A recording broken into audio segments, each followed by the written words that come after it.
I don't even know where to begin. I can't describe how I'm feeling right now or how to process any of this. I met my wife, we'll call her Sue, in college. We were both 18 at the time. We hit it off as soon as we went on our first date and were spewing. She kinda pursued me, but I was glad as hell that she did. We shared our deepest insecurities and secrets with each other.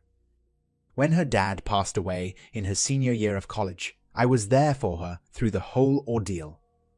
Her father had pancreatic cancer, and when he was hospitalized, I'd spend nights at the hospital with her so she wouldn't be alone. We got through it, and that point in time strengthened our bond.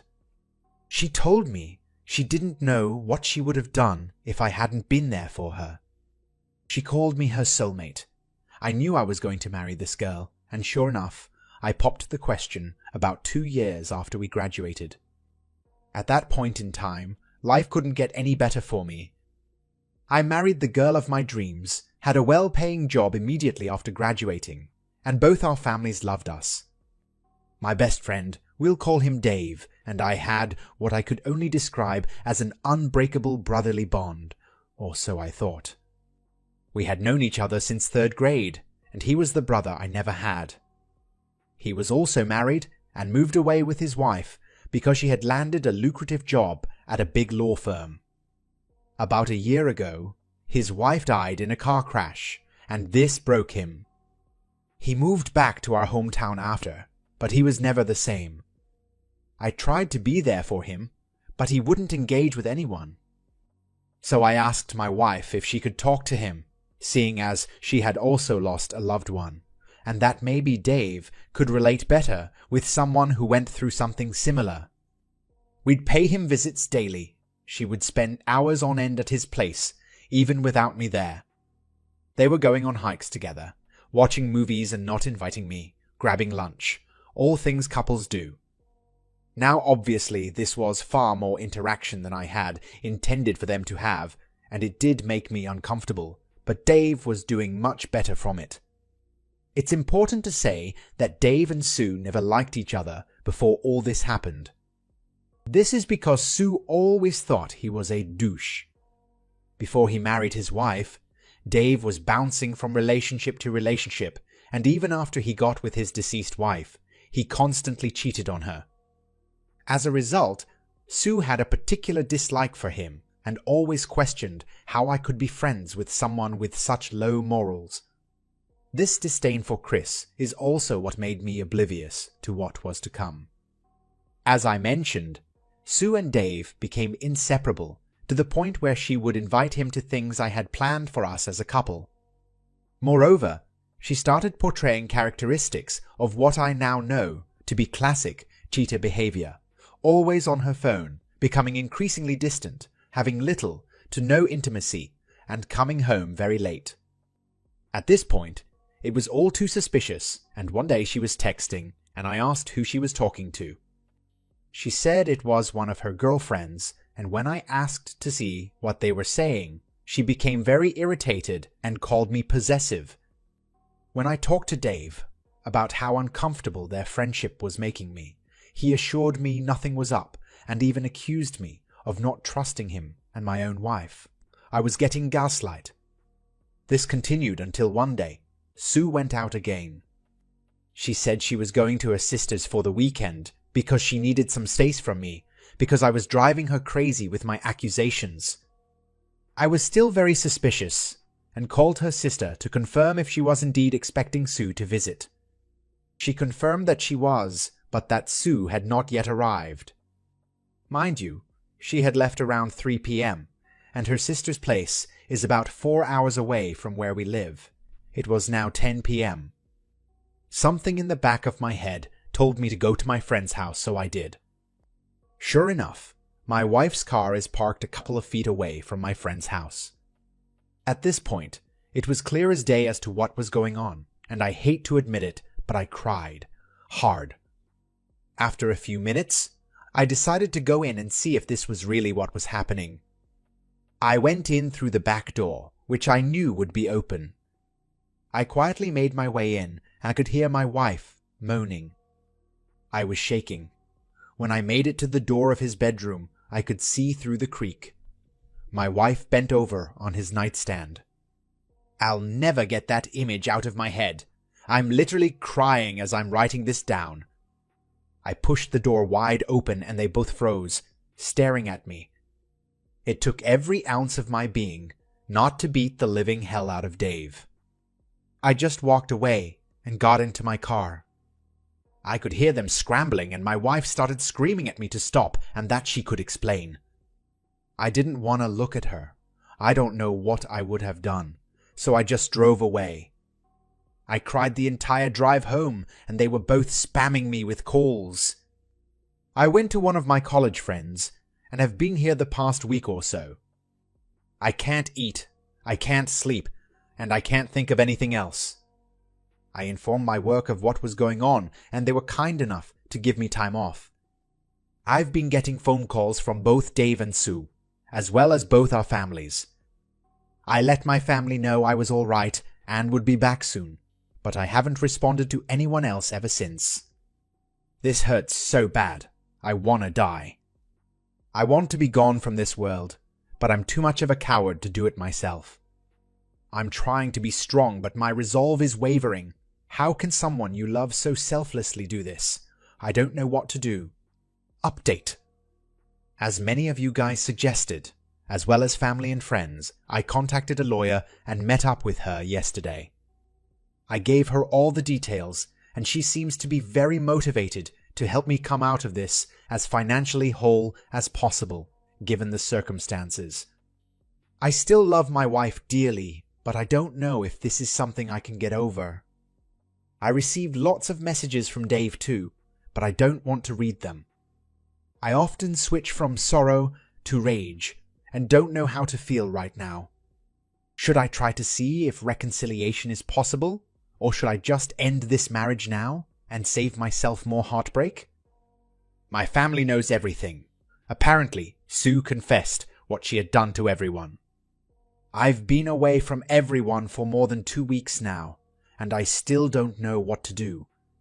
The pain still feels fresh. Every time I close my eyes, I can see nothing else but Sue and Dave together, and the pain doesn't seem to be lessening. I know most of you are saying to just divorce, and I would say the same thing too, but things aren't that black and white when you are the one in this situation. Given all this new info, I'd appreciate any advice, particularly from people who've been here. Betrayed spouses and waywards, how did you manage to move past this? Is it even possible? Right now, I'm almost certainly going to move on with the divorce, but I just need reassurance that I'm making the right decision. I was told by her, as well as by family and friends, that she has been living with her sister for the past few weeks. In one of her emails, she explained that she has only spoken to Dave once, since I found out and went full NC with him. Her mother called me and apologized for her daughter's behavior via text. I didn't pick up her calls. She said Sue is in individual counseling at the moment. In another one of her emails, she said she was never going to leave me for Dave. She has feelings for him, but she doesn't love him, huh? Dave is supposedly leaving soon, but is apparently holding it off until he speaks to me face to face. There's a lot of other stuff I haven't addressed, and I'm probably leaving out some details. But some of my family and friends are saying I should just talk to her and move on from there. That's where I'm at now. Update number 2. When I looked back on the marriage, most of it was filled with little else but happy memories, which is why I was trying so hard to find a reason to stay. However, when I started thinking about her cheating, how she and Dave gaslit me, and made me question my sanity, the only thing I felt was rage. The deeper I looked, the angrier I got. I will never forget how angry Sue would get when I questioned her on where she'd been when she came home late, or the disgusted look Dave gave me when I asked him, man to man, if there was anything going on between him and my wife. The cheating was bad enough, and even worse was that it was with my best friend. But the gaslighting, the fucking gaslighting, I will never get over it. Fair enough. I was played like the fool I was, but it takes a special kind of person to lie so effortlessly and so well. I don't know how they were able to flip the switch like that. I remember one night when she came home late, about 2 days before I found out.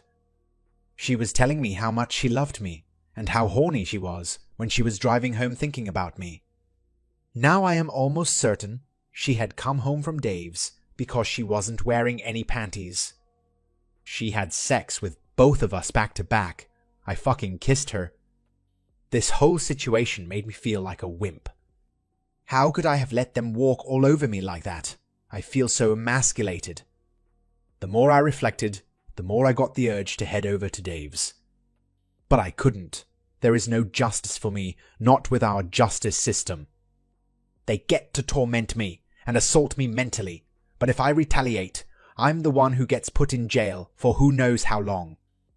I spoke with my lawyer about this, and she urged me not to do anything stupid. Not only would I go to jail, but I would jeopardize my chances in the divorce proceedings. She suggested I see a therapist, but I don't want to. I was still getting spammed with emails from Sue, and they were just making me angrier. She was still spewing the same nonsense as before, and how miserable her life would be without me. She even had the nerve to send me Bible verses on forgiveness. If I mattered that much, why do it? I started going to work again because I wanted to be busy. Being distracted has really helped me cope better, and I don't drink as much as I was at the beginning.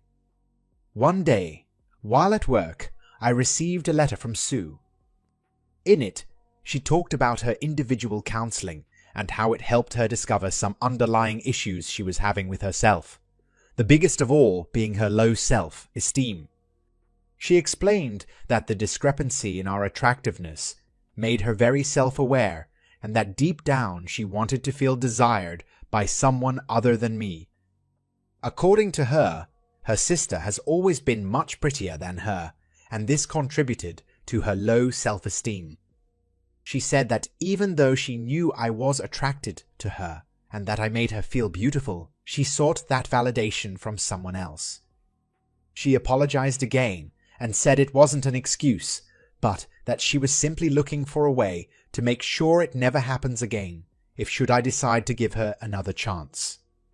She then proceeded to ask if we could try marriage counseling to work things out. I still didn't respond to anything she or her family sent me at this point, so I just ignored it. Anyway, I started the divorce proceedings, and the first order of business was splitting our finances, and unfortunately I couldn't untangle myself from her without her consent.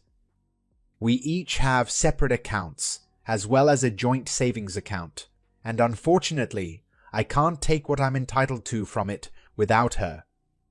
Even though I make significantly more than she does, and have contributed the most to the money in that account, I'll probably have to split it with her 50-50, so I just proceeded with filing the divorce papers. She was served a few weeks ago, and then the shit show started. The very day she was served, she showed up at my apartment with the divorce petition in her hands. I don't know how she found out where I was.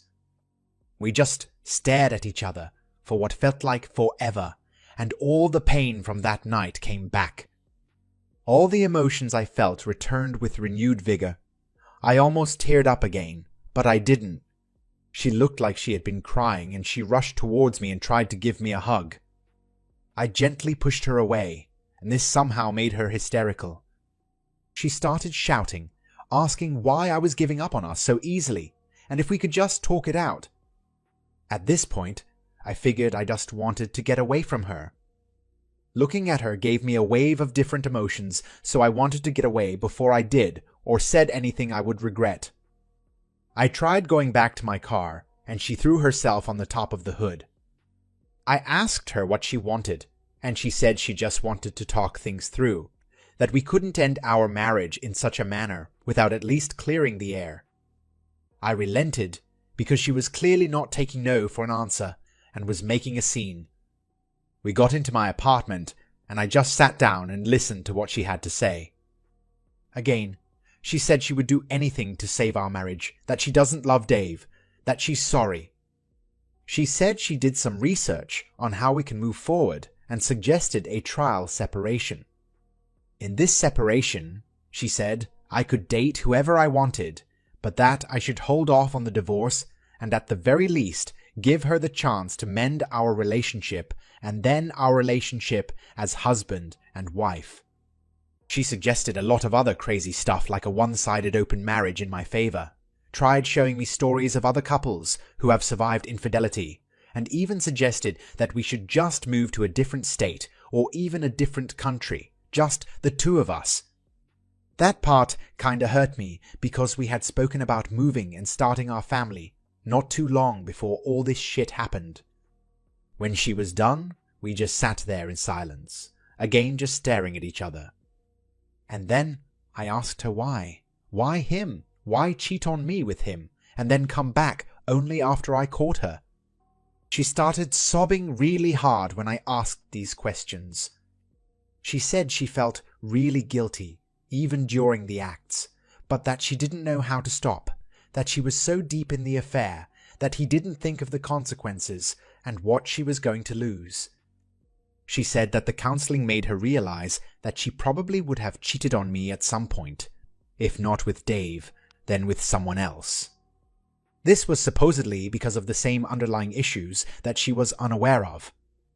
I asked her if she loved Dave, and she promised me she didn't love him, that they haven't spoken since I left, and that she doesn't even know where he is now. She said she loved only me, and would do anything to make up for what she had done to us. I asked her if she had ever cheated on me before all of this, and she swore on her dead father that this was the first and last time. I asked her who else knew about her and Dave. She hesitated and said only her sister, but that she only knew about it a few days before I found out, and that she implored her to end it and come clean to me. You guys who suggested that the sister knew was spot on. I also asked her why she was begging, why she didn't just leave to be with Dave. I asked her if she was only doing this because she felt like it was the right thing to do, and not because she actually wanted to be with me. She answered saying that she was doing it because she loves me, and because she knows she made some horrible choices. We talked for a long time. A lot of crying on her end, but not for me. I had cried enough when I first found out and didn't have any more tears to shed over this. Then I asked her if there was anything else she wanted to tell me. She started sobbing again and asked me not to get angry. I got really nervous when she said that. She started crying for a bit before I urged her to just say it because she was making me uneasy. Then it came out. She said she found out she was pregnant not long after I had left, and that she got an abortion because she wasn't sure who the father was. She said she thought if it turned out to be Dave's, there would be no room for reconciliation, and she felt she had to do it. I couldn't believe what I was hearing. I was in shock, and she started begging even more not to let this be the end of our relationship. I just went numb. I asked her to leave, and she begged me to stay, that we still needed to talk. All this begging was simply infuriating, coupled with the news I just heard. I asked her how far along she was when she found out she was pregnant, and she said a few weeks. Then it hit me. Wait, you said in an email that you only started having sex with Dave about a week before I found out. Was that a lie? She nodded. She fucking nodded. She explained that she only said that because she didn't want to hurt me with the details and was trying to minimize it. She confessed that it was physical for less than a month. She tried to console me, but I pushed her away. She tried saying something, but I just started yelling at her to leave. She asked if we could talk again, once I processed everything, and I refused. I told her I had found a job in another state and would be moving as soon as the divorce was underway. In our state, there is a 2-month cool-off period after you file. I had already planned on doing this and was just finalizing everything before I resigned from my current job. I had already given my boss a notice at that point. When she heard this, it was more of the same crying and pleading like before. I told her to leave or I would call the police. She reluctantly left, and I just lay on the floor, wondering where I went wrong. How did my marriage get to this point in such a short period of time? I was somewhat sure of the divorce before, but after she and I spoke, I was now more sure of my decision than ever before. I ignored all efforts on Sue's end to contact her again. However, a few days ago, this was on Thursday, I received a phone call from my mom that Sue was in the hospital. Apparently, she was hospitalized for a drug overdose. This all felt like a nightmare. I still don't know how to process all of this. Why is all of this happening? I visited Sue in the hospital, and she seemed to be okay, but she was checked into a psych ward. That's where things are at now. I still have no idea why she would do this, and the time I visited her, she was asleep. It hurts because I still love her, and right now, I'm just happy she's okay. I haven't been thinking of the divorce given what's going on right now. How do I even proceed? There are probably a lot of important details I'm leaving out, but adding them will just make this unbearably long. I just need suggestions on what I should do next. Final update. It's been about 8 months since my life turned into a shit show, and unfortunately, for me, things just keep getting worse. I'm not going to go into detail, but I hope I can give enough to get some constructive feedback from you on here. You've been far more helpful than you know. The last time I posted Sue was in a pretty bad mental state, and fortunately, she got better after some therapy. I felt really bad for her, but I knew I couldn't stay. I know a lot of people have made it through this kind of stuff, but I know myself. Had I stayed, I'd only be doing myself and her more harm than good. I'll never get over it, and will probably harbor some resentment even a couple of years from now. We agreed to divorce, but she wanted us to remain in contact, even if it was just minimal. The divorce process was pretty smooth, and we got divorced about a month ago. I moved to the West Coast to start anew, and things were finally starting to look good for me. But then I got a phone call about Sue again from her sister. Long story short, Sue suffered from a stroke. She is almost completely immobile on the left side of her body, and can barely speak. I can't even put into words how fucking devastating that was to hear, let alone how crushed I felt when I went to visit her. She looked nothing like the person I knew, and she'd always cry when she saw me. One of the worst parts about all this is I can't help but feel like it's my fault this happened to her. People tell me it isn't, but I feel like it is. Even though her closest family says it's not my fault, I can sense some hostility from them whenever I speak to them. Her aunt cussed me out in front of everyone when she saw me, and they were all silent. They just asked me to leave it alone and get on with my life. As much as I wish I could just move on, it still hurts knowing how all this shit turned out. I haven't spoken to Sue since she got the stroke, and her family won't let me see her cause, apparently. I cause her stress. I don't even know the full details, because I don't have the right to know now. I just can't seem to catch a break. Fuck me, I guess.